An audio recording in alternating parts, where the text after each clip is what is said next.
Përshëndetje. Jetët e disa njerëzve ndryshojnë për një çast, për një vendim të gabuar, një zgjedhje që duket e domosdoshme në atë moment, por që mbart pasojat e dhimbshme për të gjithë jetën. Kjo është historia e një djali që prindërit e tij e shitën përpara. Një veprim që la plagë të thella në shpirtin e tij dhe në atë të familjes së tij. Por koha ka mënyrën e saj për të nxjerrë në dritë të vërtetën dhe për të rikthyer shpresën aty ku askush nuk e priste.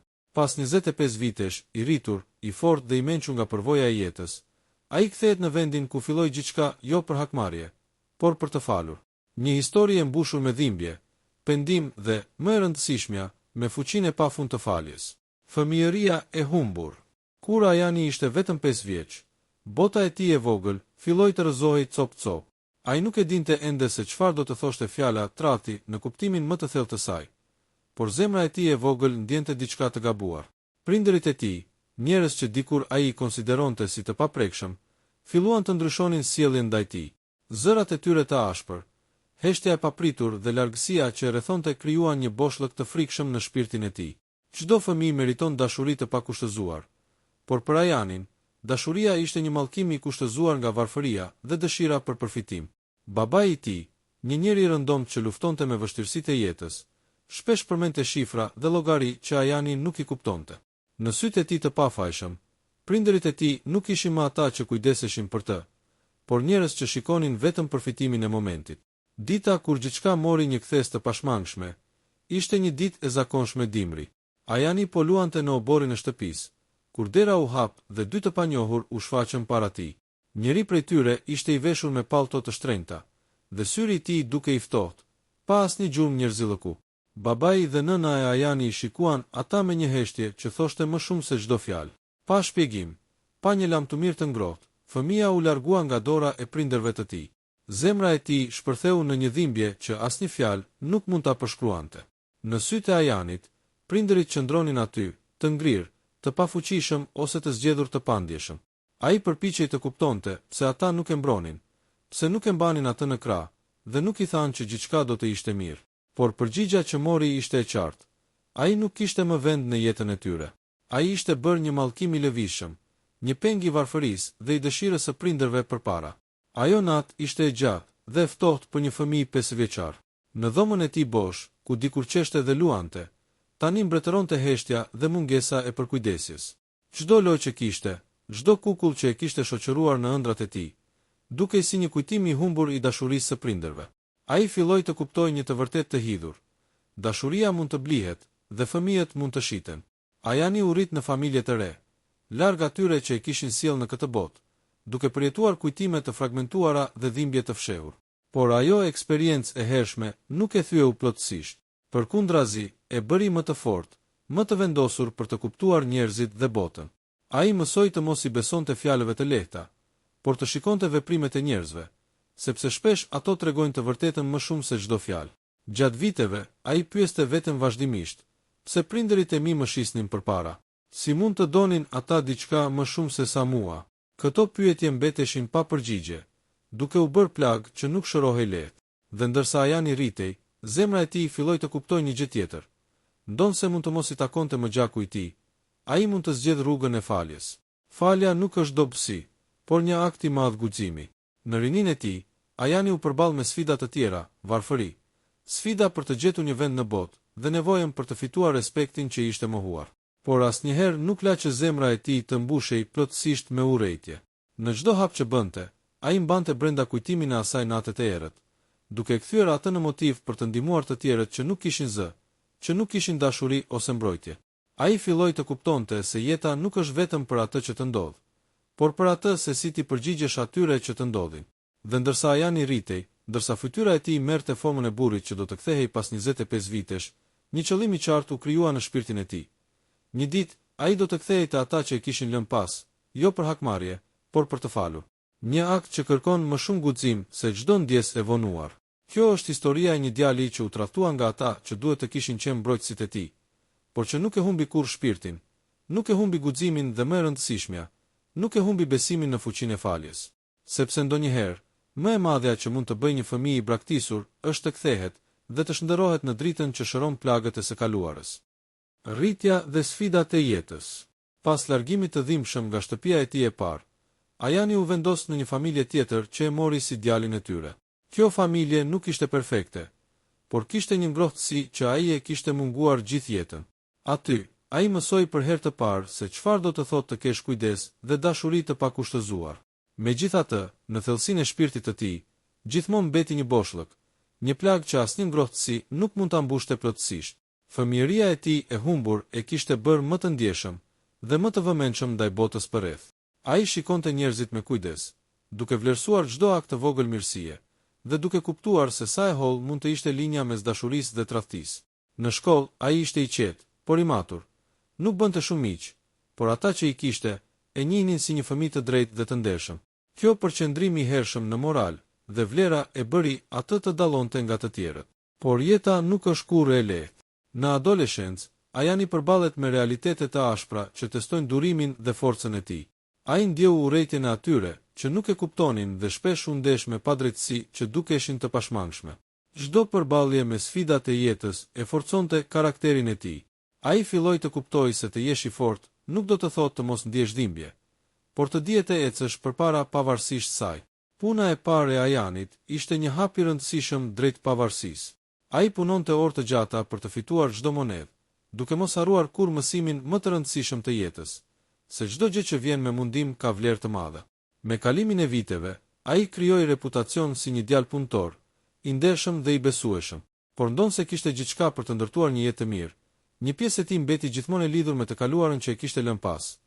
Prindërit që e shisnin përpara, familja e tij biologjike që e braktisi, dhe pyetja e paharrueshme, pse? Kur arriti në moshën e rritur, Ajani kishte një ndjenjë të qartë drejt qëllimit të jetës së tij. Ai nuk donte thjesht të jetonte, por të kuptonte, të shëronte dhe të ndryshonte atë që kishte ndodhur. Një ditë, ndërsa shikonte albumet e vjetra të fotografive, ai ndjeu një thirrje të brendshme. Ishte koha për të mbyllur një kapitull të vjetër. Nuk ishte hakmarrja ajo që e shtynte, por nevoja për t'u liruar nga dhimbja dhe për të dhënë falje, diçka që i mungonte aq shumë në fëmijërinë e tij. Në rrugën drejt këtij vendimi, Ajani u përball me shumë dilema dhe sfida emocionale. Mendimi se do të takonte prindërit e tij, pas kaq shumë vite shembushte me pasiguri dhe frikë. Çfarë do të ndodhte nëse ata nuk meritojnë faljen e tij? Çfarë do të ndodhte nëse zemrat e tyre nuk kanë ndryshuar? Por ai mësoi nga jeta se guximi nuk është mungesa e frikës, por aftësia për të përballuar atë. Ai filloi të përgatitej për këtë rikthim të madh me durim dhe mençuri. Çdo vendim, çdo hap që bënte, ishte një pjesë e kujdesit që duhet të kishte ndaj vetes dhe ndaj asaj që do të vinte. Ai mblodhi informacion për familjen e tij biologjike, për vendin ku jetonin, për mënyrën se si jeta i kishte trajtuar. Ishte një proces i ngadalt, i vëmendshëm dhe i ndjerë. Ndërkohë, në këtë rrugtim të brendshëm, Ajani filloi të kuptonte diçka të rëndësishme. Falja nuk është vetëm për ata që të kanë gabuar, por kryesisht për ty vetë. Të mbash brenda zemrës urrejtje dhe dhimbje vetëm të shkatëron. Për herë të parë, ai ndjeu një paqe të lehtë brenda vetes, duke kuptuar se rikthimi nuk ishte thjesht një takim me të kaluarën, por një hap drejt një jete më të plotë dhe më të lirë. Kështu, pas viteve të vuajtjeve, sfidave dhe rritjes së ndritur nga përvoja, Ajani u bë një burr i mençur, i fortë dhe i gatshëm për atë që po vinte. Ai nuk e dinte saktësisht si do të pranohej nga ata që e kishin braktisur, por një gjë ishte e sigurt. Ai do të shkonte atje me zemër të hapur, për të treguar se dashuria dhe falja janë më të forta se tradhtia dhe dhimbja e së kaluarës. Rikthimi dhe përballja me të kaluarën. Pas më shumë se 2 dekadash larg, Ajani u gjet përballë qytetit ku kishte lindur dhe ku gjithçka kishte nisur. Rrugët e njohura të fëmijërisë, shtëpia që një herë kishte qenë e tij, duke më të vogla, më të thjeshta, por kujtimet mbeteshin të mëdha dhe të gjalla në mendjen e tij. Çdo trotuar, çdo dritare, çdo mur i vjetër, i rikujtonte netët e ftohta, kur fëmijëria e tij u shkatërrua nga zgjedhja e prindërve. Ai ndjeu një val emocioni që e përmbysi plotësisht, trishtim për atë që kishte humbur, por edhe qetësi për vendimin që kishte marrë. Nuk ishte më ai fëmijë i pafuqishëm 5 vjeçar. Ishte një burr që kishte kaluar përmes sfidave, që kishte ndërtuar një jetë me djersë dhe sakrifica, dhe tani ishte gati të përballej me të kaluarën me dinjitet. Kur u afrua te dera e shtëpisë së prindërve, ai ndjeu një frikë të fshehtë. Çfarë do të gjenin syt e tij atje? A do të shikonte pendim, indiferencë, apo një mungesë totale ndjesie? Por vendimi kishte ardhur. Ai nuk vinte për të akuzuar, por për të falur. Ajani troket në derë, dhe pas një heshtjeje të gjatë, dera u hap. Para tij qëndronin dy fytyra të njohura nga kujtimet e fëmijërisë, fytyra të plakura, të lodhura nga jeta, dhe njëkohësisht fytyra që shpërfaqnin trishtim dhe pendim. Nuk ishte nevoja për fjalë. Syt flisnin më shumë se çdo fjalë e mundshme. Prindërit e tij, të papërgatitur për këtë moment, u përballën me realitetin e asaj që kishin humbur.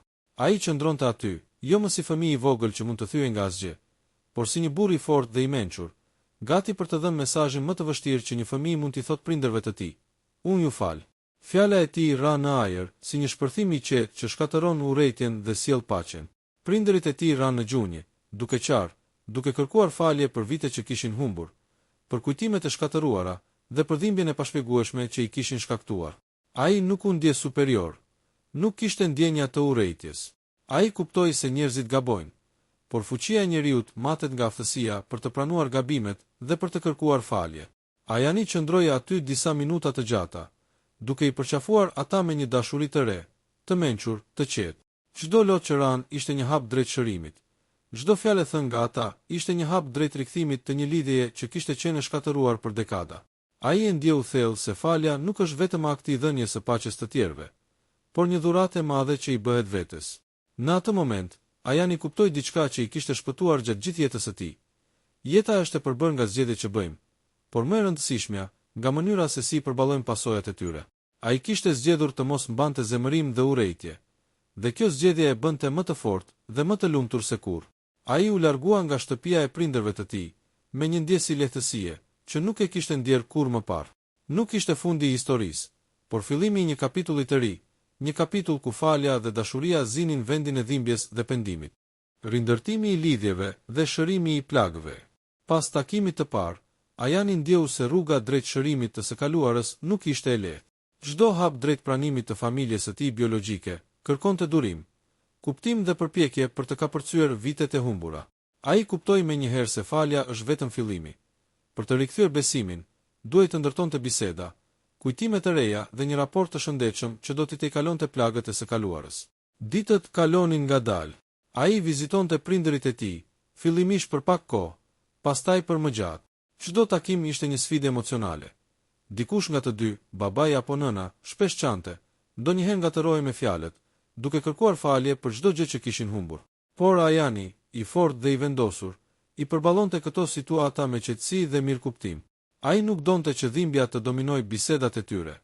Donte të krijonte një atmosferë ku të gjithë mund të ndjenin paqe.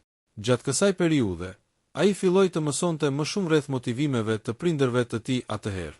Ata kishin qenë të varfër, të paaftë për të përballuar jetën dhe për të siguruar një të ardhme për të gjithë familjen. Përmes pikëllimit dhe pendimit, ata treguan një anë të tyre që Ajani nuk e kishte njohur më parë. Njëri të dobët që kishte gabuar në mënyrë tragjike. Kjo njohje e riu bën një ure e vogël mes tyre. Ajani, ndërkohë, filloi të ndjenë ndryshimin e brendshëm që nuk e kishte përjetuar kurrë më parë. Një ndjenjë e lehtësimit që nuk vinte nga veprimet e tjerëve, por nga vendimi i tij për të falur. Ai kuptoi se nuk kishte më kuptim të mbante plagët e së kaluarës si barë mbi shpatulla. Ato duhej të shndërroheshin në mësime dhe forcë për të ardhmen. Ai gjithashtu filloi të krijonte kujtime të reja me prindërit e tij. Darka të thjeshta, biseda të gjata për jetën, kujtime nga e kaluara dhe ëndrat për të ardhmen. Secili moment i vogël kishte rëndësi të madhe, sepse secili hap i pranimit të tjetrit ishte një pjesë e rindërtimit të një familjeje të humbur. Ajani mësoi gjithashtu të kuptoj se edhe pse e kaluara nuk mund të ndryshohet, mënyra se si ne e përballemi me të mund të ndryshojë gjithçka. Ai filloi të ndjejë një lidhje të fortë me prindërit e tij, jo më të bazuar mbi gjak, por mbi dashuri, respekt dhe përpjekje të përbashkët për të ndërtuar një marrëdhënie të re. Ndërkohë që ndihmonte prindërit të kapërcejnë pendimin dhe dhimbjen, Ajani po ndërtonte gjithashtu një version më të fortë të vetvetes. Ai mësoi se për të qenë i plot dhe i lirë, nuk mund të mbante më urrëtie. Falja dhe dashuria nuk ishin vetëm dhurata për prindërit e tij, por dhurata për të vetë, për të lehtësuar shpirtin e tij nga pesha e së kaluarës. Me kalimin e kohës, marrëdhënia mes tyre u bë më e ngrohtë dhe më e qëndrueshme. Ajani dhe prindërit e tij filluan të ndajnë jo vetëm kujtime të humbura, por edhe ëndra të reja. Ata kuptuan se pavarësisht gabimeve të së kaluarës, mund të krijonin një të ardhme të re së bashku. Dhe për Ajani, kjo ishte më e madhe se çdo dhuratë tjetër që mund të kishte marrë. Një familje e shëruar dhe e bashkuar, e ndërtuar mbi dashuri, falje dhe mirëkuptim. Kulmi emocional dhe mbyllja e historisë. Pas muajsh takimesh, bisedash dhe ndërtimit të një marrëdhënie të re, Ajani ndjeu se gjithçka po arrinte një kulm emocional, që nuk mund të mbahej brenda.